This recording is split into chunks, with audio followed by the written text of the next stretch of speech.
Hello, children, and thank you for welcoming us to your lovely school. Now, my name is Molly, and this is... Are you going to introduce yourself? Oh yeah, I'm Geoffrey. Yeah. We'd like to read to you today from the latest book in our Bobby the Hungry Pug series. Bobby the Hungry Pug goes to the seaside. Yeah, can I just ask, how many of you have read any of our Bobby books? Huh? Oh, don't be shy. There's a few of you. Our publisher would like there to be a few more. Thank you. Sorry, carry on, Molly. Thank you, Geoffrey. Bobby was a pug dog with the biggest, brownest, puggliest eyes of any pug dog in the whole wide world. He was always hungry, always snuffling for his next tasty snack. His eyes really were much, much bigger than his belly. Can I just ask, children, do you know anyone whose eyes are bigger than their belly? No? Not even that girl down the front? Geoffrey. Well, she's a bit chubby. She's a perfectly acceptable size for a girl her age and build. You were warned about making personal comments about the children.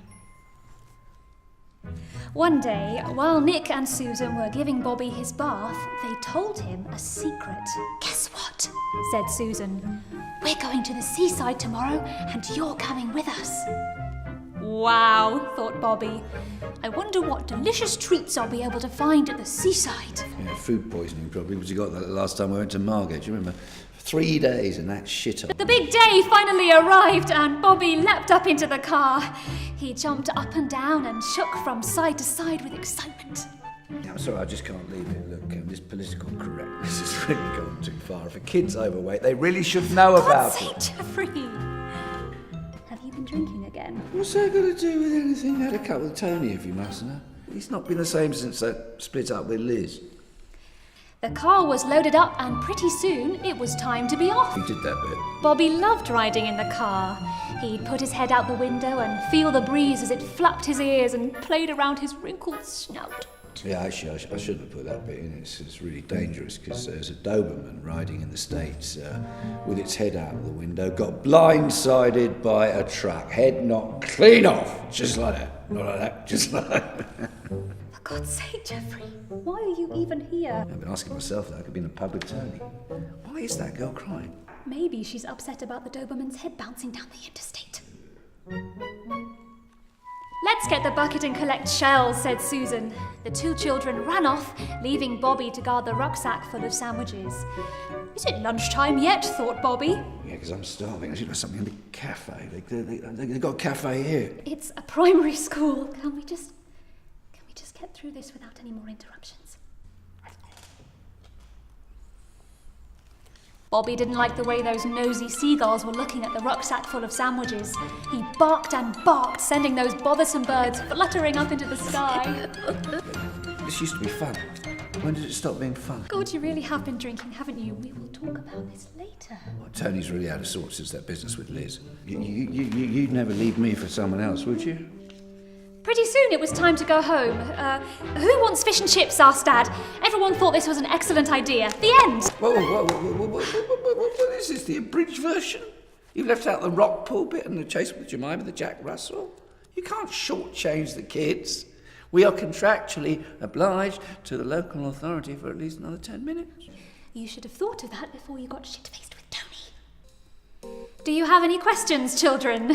The girl with the lovely red hair. God, we're not taking questions from a ginger, are we? Well, no one can take a joke anymore. How long have we been doing the Bobby books for?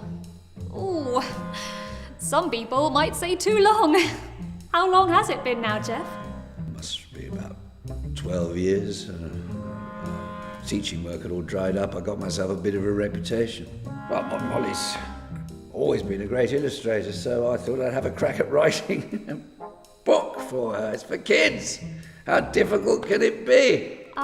Writing for children is one of the most challenging fields of literature. Well, I say that. Turns out I found it incredibly easy. We may be wrapping things up with Bobby for a while.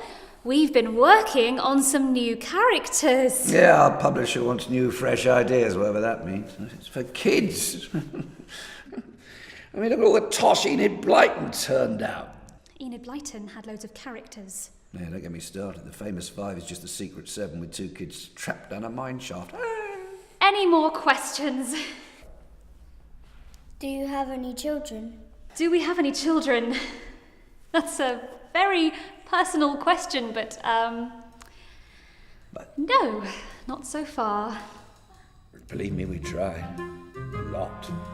But writing and drawing Bobby is a full-time job. It is for Molly anyway. I can toss off a Bobby story in an afternoon. Drawing the damn thing takes forever.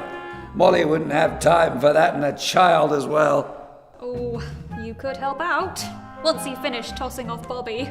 That's a naughty word. Molly, that's a little inappropriate. A bit of decorum, please. A bit of decorum? Oh, now you finally sobered up.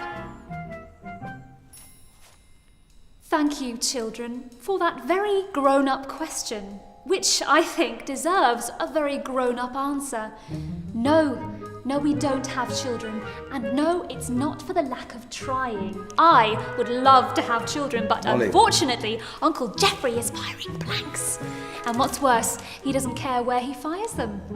Anyone will do, any bint he meets at a book fair or provincial literary festival. That is not fair. There are only 3 girls.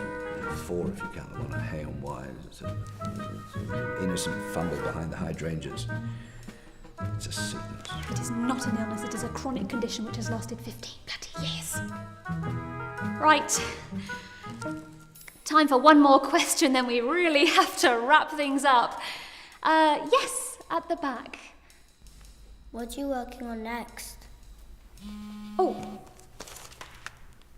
Who's that? it's a friend. Well, don't be coy. Who was it? A friend? You haven't chased them all away? Oh, Get off! What are we working on next? Ooh, I'll hand that over to you, Jeff. why, thank you so much, Molly. To be honest, I'm working on something we in the trade call writer's block. We'll be taking a break from Bobby. It's more than a break. Our publisher says the Bobby books are tired, stale, and well past their sell-by date. Just like our marriage. To tell the truth, I don't know what's next. And if I don't come up with something soon, we can kiss goodbye to the place in Spain and our housekeeper. Oh, do you know what amazes me? How you've managed to keep your mitts off Manuela. You've had 3 years to get in there. Are you losing your touch? She's not my type. She must be at least 35.